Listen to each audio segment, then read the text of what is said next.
Well, we got a Bill of Rights when we passed our Constitution in 2009. The Bill of Rights was enshrined in the Constitution, and we are very pleased now that it's coming into effect. So the Bill of Rights, Freedoms and Responsibilities is coming into effect on the 6th of November 2012. The only exception to that are sections 6.2 and 6.3. We have one more year for those to be implemented, and those talk about the way we treat our prisoners in terms of separating adults and juveniles, and remand and convicted prisoners.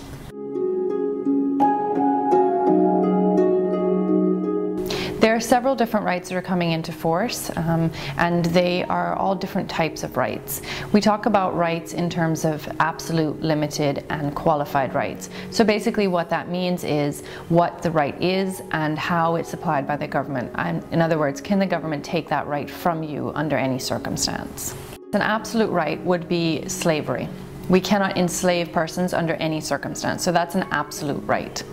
A limited right would be something like right to life, where everybody has a right to life, but there are certain circumstances in which the government could take that from you. So a police officer who was effecting a lawful arrest, if there was some reason that they had to discharge their weapon and took their life from the person.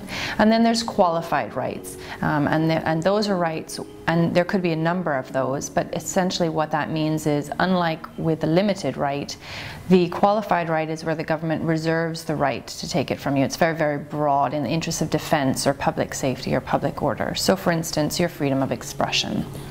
We've been working very hard. We have the previous Deputy Governor, Mr. Donovan Ebanks, mandated that all civil servants and public servants be sensitized to the Bill of Rights so that they understand what their obligations are, especially our frontline staff. So since last year, we have sensitized over 4,500 civil servants and public servants about their obligations under the Bill of Rights. We've also done some in-depth and specialist training for our law enforcement agencies. That is going on right now. And so about 800 of our law enforcement agency officers are being trained.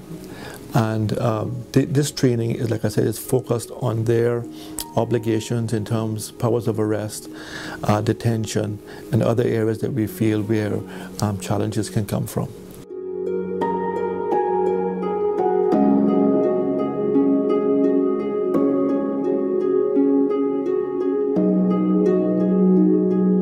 On the 6th of November, persons have a local remedy to have their rights enforced in the Cayman Islands. So if you feel like your rights have been breached by a public official, which means not just a core government worker, but somebody who works for a statutory authority as well, you can take your case either to the Human Rights Commission or to our local courts, starting with the Grand Court.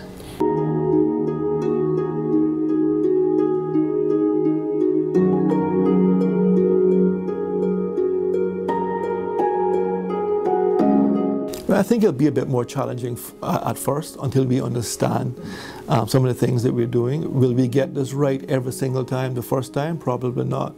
But we will learn from those cases, and we will ensure that any breaches are kept to a minimum. If we do wrong, we will say so and correct it.